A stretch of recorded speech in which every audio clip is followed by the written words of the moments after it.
এক নজরে 25-এ আপনাদের স্বাগত। আমি অর্ণব রয়েছি আপনাদের সঙ্গে। চোখ রাখবো এই মুহূর্তের বিস্তারিত সংবাদে।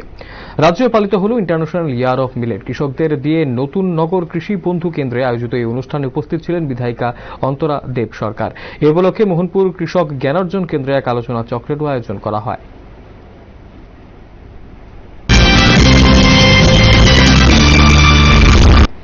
আন্তর্জাতিক নারী দিবস উপলক্ষে যুব বিষয়ক ক্রীড়া দপ্তরের উদ্যোগে ক্ষুদিরাম বসু ইংলিশ মিডিয়াম স্কুলে এক ক্রীড়া প্রতিযোগিতার আয়োজন করা হয়। পাশাপাশি মোট 5টি ইভেন্টে খেলা অনুষ্ঠিত হয়।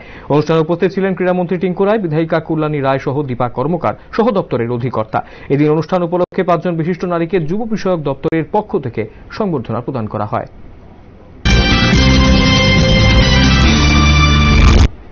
লটারির মধ্য দিয়ে 41তম আগরতলা বইমেলা স্টল বন্টন করা হল। রাজধানীর গান্ধীঘাটস্থিত তথ্য সংস্কৃতি দপ্তরের কনফারেন্স হলে হল স্টল বন্টনের এই লটারি।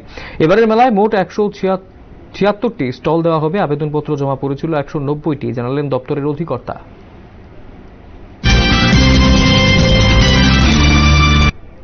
তেলিয়ামুড়া পুর নিগম এলাকার জনগণের জল সংকট দূরীকরণে খোয়াই নদী সংলগ্ন 22 ঘড়িয়া এলাকা পরিদর্শন করে যৌথ প্রতিনিধি দল। এই প্রতিনিধি দলের ছিলেন তেলিয়ামুড়া পুর পরিষদের পুরপিতা, সহকারী পুরপিতা এবং সংশ্লিষ্ট ইঞ্জিনিয়ার সহ পুর পরিষদের সিইও তথা তেলিয়ামুড়া মহকুমা শাসক সহ অন্যান্যরা।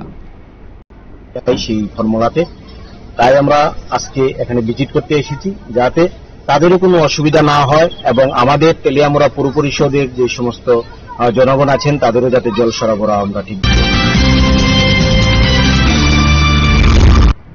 এশিয়া কাপের ভেন্যু নিয়ে বিতর্ক কম হয়নি। এসিসির বৈঠকে জয়শাহ প্রস্তাব পেশ করলেন ভারতের সব ম্যাচের জন্য সংযুক্ত আরব আমিরশাহিতে হয়। ভারতের প্রাক্তন অফ স্পিনার হরভজন সিং মনে করছেন 2023 সালে এশিয়া কাপের জন্য পাকিস্তানে যাওয়া উচিত নয় ভারতের।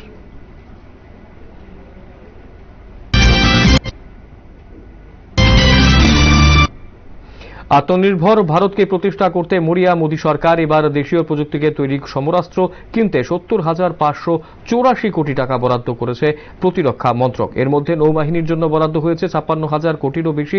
3 বাহিনীকে ঢেলে সাজাতে রাজনাথ সিং এর সভাপতিত্বে প্রতিরক্ষা মন্ত্রী বৈঠক হয়। এরপরে নতুন করে অত্যাধুনিক অস্ত্র কিনতে বড়সড় বরাদ্দের সিদ্ধান্ত হল। ক্রয় হবে 69টি সামুদ্রিক কপ্টার, 225টি ব্রাহ্মোস সুপারসোনিক ক্রুজ মিসাইল এবং 360টি ভারী কামান।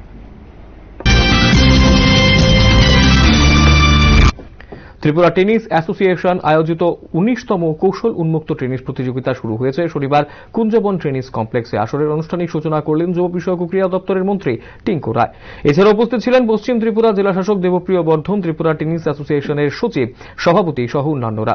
আসরে মোট 10টি দল অংশগ্রহণ করে, যার মধ্যে খেলোয়াড় রয়েছে 60 জন। উদ্বোধনের পর খেলোয়াড়দের সঙ্গে পরিচিতিও হলেন ক্রীড়ামন্ত্রী। অনেক প্রতিভাবান খেলোয়াড়রা রয়েছে যারা আমাদের রাজ্যের নাম উজ্জ্বল করেছে। তো আগামী দিনেও চেষ্টা থাকবে আরো ভালো প্রতিভাবান খেলোয়াড়রা যেন বেরোয়, তারা যেমন ন্যাশনাল লেভেলে, ইন্টারন্যাশনাল লেভেলে খেলার সুযোগ পায়। এই রাজ্যের জন্য ভালো ইনফ্রাস্ট্রাকচার। মুখ্যমন্ত্রীর অনুপ্রেরণায় আইজিএম হাসপাতালের কর্মচারীরা এক রক্তদান শিবিরের আয়োজন করল। আইজিএম হাসপাতালের ব্লাড ব্যাংকে হল এই শিবির। শিবিরে উপস্থিত ছিলেন রোগী কল্যাণ সমিতির চেয়ারম্যান দিলীপ কুমার দাস, বিশিষ্ট সমাজসেবী সঞ্জয় সাহা প্রমুখরা। রক্তদাতাদের উৎসাহ দেখে খুবই খুশি হলেন অতিথিরা। হসপিটালের প্রশংসা কিন্তু চারিদিকে।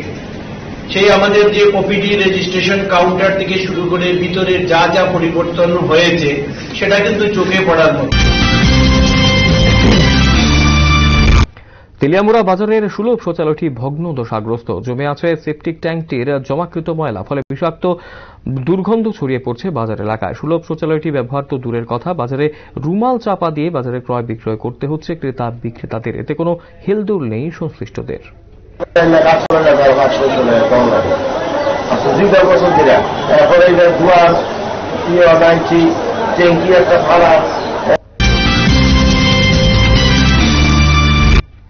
সিমনা বিধানসভার বরকাঠাল এসরাই বাজার সংলগ্ন কমিউনিটি হলে তিপ্রা মথা দলের পক্ষ থেকে এক ধন্যবাদ সভার আয়োজন করা হল।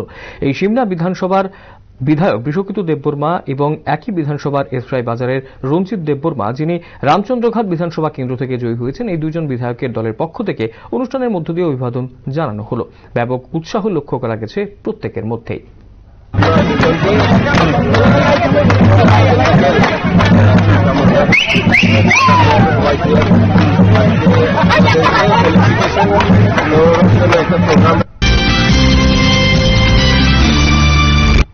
সাত সকালে মোবাইল চোর সন্দেহে দুই নাবালককে গণধোলাই। এই ঘটনায় ব্যাপক চাঞ্চল্য ছড়িয়ে পড়েছে ইংলিশ বাজার থানার কোতোয়ালি বাজারে।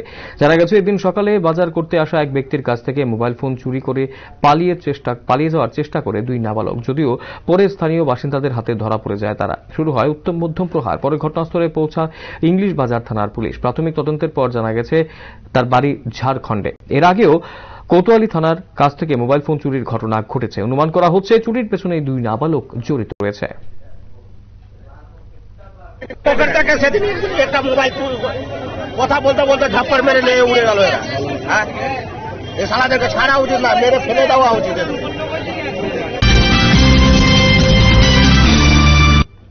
ত্রিপুরা মধ্যশিক্ষা পরিষদ পরিচালিত উচ্চ মাধ্যমিক পরীক্ষা শুরু হয়েছে গত 15 মার্চ এবং মাধ্যমিক পরীক্ষা শুরু হয়েছে 16 মার্চ থেকে। শনিবার ছিল মাধ্যমিকের দ্বিতীয় দিনের পরীক্ষা।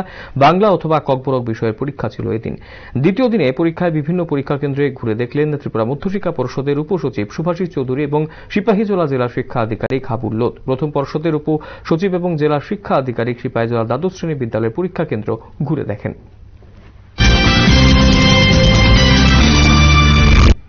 প্রতি বছরের মতো এই বছরও জমাতিয়া হলদার উদ্যোগে চৈত্র মাসের প্রথম সপ্তাহে তিথি অনুযায়ী শনিবার সকাল থেকে উদয়পুর মহাদেব বাড়িতে প্রথম জনজাতিরা বাবা মহাদেবের পুজো দিলেন। পরে 51 পীঠের অন্যতম পীঠস্থান মাতা ত্রিপুরেশ্বরী মায়ের কাছে জনজাতিরা পুজো দিলেন। বাবা গড়িয়া মিশনের সহকারী সম্পাদক পদ্মহরি জমাতিয়া জানান, এই বছর নিয়ে 433 বছর হলো এই পুজো হচ্ছে।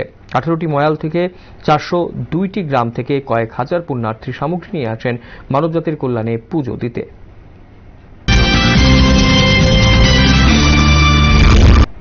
ভারত বাংলাদেশের ফ্রেন্ডশিপ পাইপলাইন উদ্বোধনের দিনই আসবে 1 কোটি লিটার ডিজেল।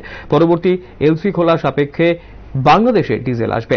উদ্বোধন ঘিরে ঢাকার রাস্তার মোড়ে মোড়ে শোভা পাচ্ছে হাসিনা মোদির ছবি সম্বলিত বড় সাইজের হোর্ডিং। শনিবার অপরাহ্নে ভারতের প্রধানমন্ত্রী নরেন্দ্র মোদী ও বাংলাদেশের প্রধানমন্ত্রী শেখ হাসিনা ভিডিও কনফারেন্সের মাধ্যমে ভারতের পশ্চিমবঙ্গের শিলিগুড়ি থেকে পাইপলাইনের বাংলাদেশে ডিজেল সরবরাহের উদ্বোধন করবেন।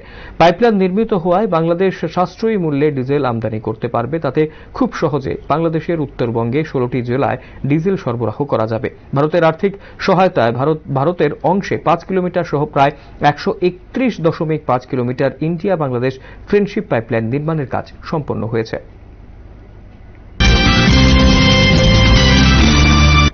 মোহনপুর কৃষি মহকুমার উদ্যোগে কৃষক জ্ঞানার্জন কেন্দ্রে মিলেট চাষের ঘিরে এক আলোচনা সভা অনুষ্ঠিত হয়েছে। মিলেট চাষের উপর গুরুত্ব আরোপ করা হয়েছে এই সভায়।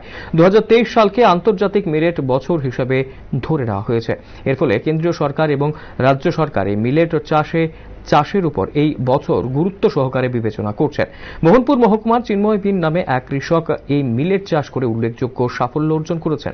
এই চাষে কৃষি দপ্তর থেকে বীজ থেকে কিছু শুরু করে কীটনাশক ঔষধ সবকিছু দেওয়া হবে বলে জানিয়েছেন মোহনপুর কৃষি দপ্তরের আধিকারিক উত্তম সাহা। এবছর রাজ্য 1200 হেক্টর মিলেট চাষের উদ্যোগ নেওয়া হয়েছে সরকারের তরফে।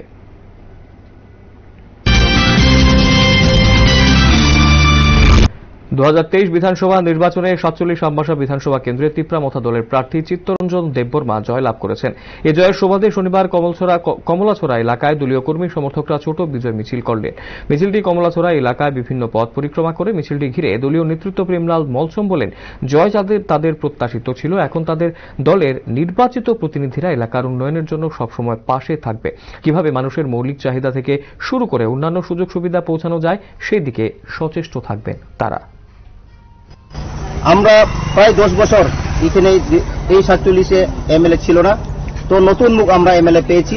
সেই জন্য আমরা পূর্তি আকারে একটা আমরা ছোট্ট বিজয় মিছিল।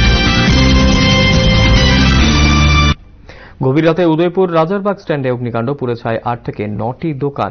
রাজারবাগ এলাকার কর্মরত টিএসআর জওয়ানরা প্রথমে আগুন দেখতে পায়। বিষয়টি জানায় রাধাকিশোরপুর থানায়। থানা থেকে উদয়পুর অগ্নিনির্বাপক দপ্তরে খবর দিলে অগ্নিনির্বাপক দপ্তরের 4টি ইঞ্জিন ঘটনাস্থলে পৌঁছায়। দমকলের ইঞ্জিনগুলো এসে আগুন নিয়ন্ত্রণে আনে, তবে ততক্ষণে পুড়ে ছায় প্রায় 9টি দোকান। পুলিশ সূত্রে জানা গেল, আনুমানিক কয়েক লক্ষাধিক টাকার জিনিসপত্র পুড়ে গেছে। এই ভয়াবহ আগুন দেখে সকলে হতবাক হয়ে গেল। ঘটনার তদন্তে রাধাকিশোরপুর থানার পুলিশ। প্লাস্টিক আসলো ওই হোটেলের মধ্যে গ্যাসের সিলিন্ডার তারপরে গ্যারেজের মধ্যে ওই তেল থাকতে পারে। এর থেকে আগুন একদম দাও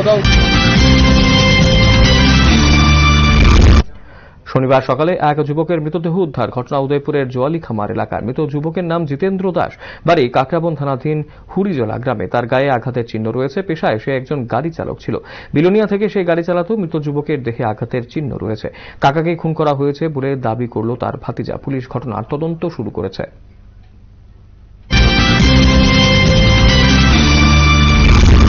ভারতীয় জনতা যুব মোর্চা বরজলা মণ্ডলের উদ্যোগে এক মেগা রক্তদান শিবিরের আয়োজন করা হল বরজলা মণ্ডল অফিসে।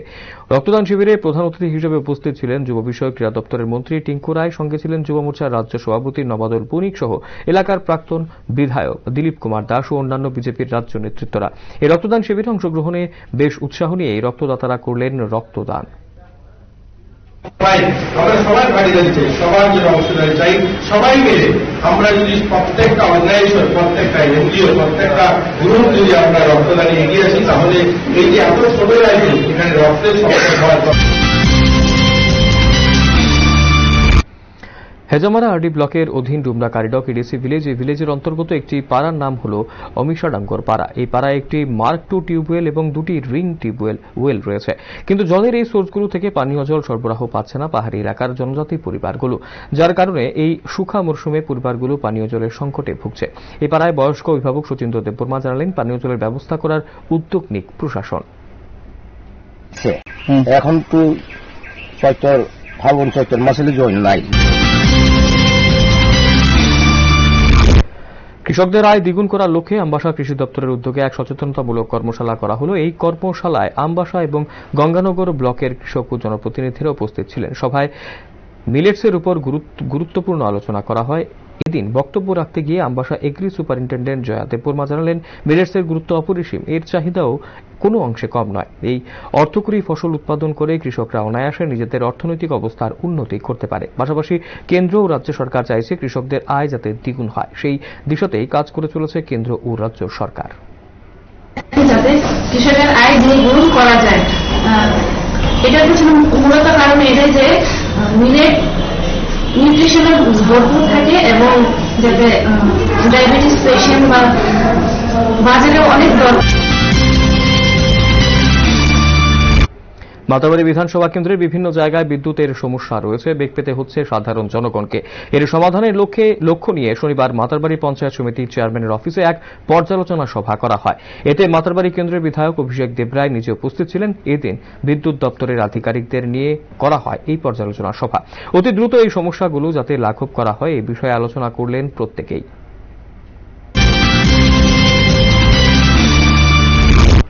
দক্ষিণ জেলার সাবরুম মহকুমার সাবরুম নগর পঞ্চায়েতের 6, 7 এবং 8 নম্বর ওয়ার্ডে গত 3 দিন ধরে পানীয় জলের তীব্র সংকট।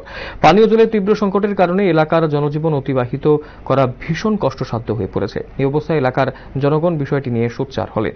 পানীয় জল সম্পদ দপ্তরের কাছে অভিযোগও জানালেন তারা, কিন্তু দুর্ভাগ্যের বিষয় দপ্তরের কর্তাবাবুদের এই নিয়ে কোনো হেলদোল নেই। তাই সকলে মিলে সাংবাদিকদের মুখোমুখি হয়ে নিজেদের ক্ষোভের কথা প্রকাশ করলেন। আমরা খুবই নদীতে নামতে হারি না,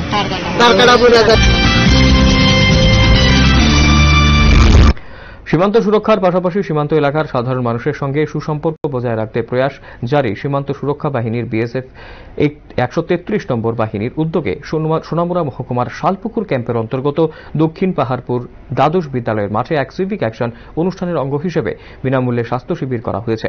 এই স্বাস্থ্য শিবির কাঠালিয়া ব্লকের অন্তর্গত যাত্রাপুর, বাসপুকুর, দক্ষিণ এবং উত্তর মহেশপুর পঞ্চায়েত এলাকার সাধারণ মানুষ অংশ নিয়েছেন এবং বিনামূল্যে ঔষধও সংগ্রহ করেছেন। এদিনের অনুষ্ঠানে সীমান্ত সুরক্ষা বাহিনীর পক্ষে উপস্থিত ছিলেন সিইও কেভি গিরি, কোম্পানি কমান্ড্যান্ট এনএস কুটিয়াল সহ অন্যান্যরা।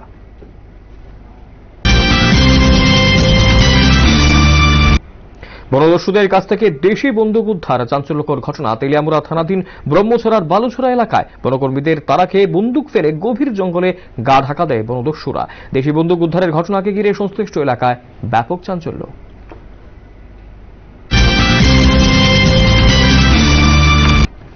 এখনকার মতো এক নজরে 25 পর্যন্তই। পরবর্তী লেটেস্ট নিউজ আপডেটস দেখতে শুধুমাত্র চোখ রাখবেন নিউজ ভ্যানগার্ডের পর্দায়। নমস্কার।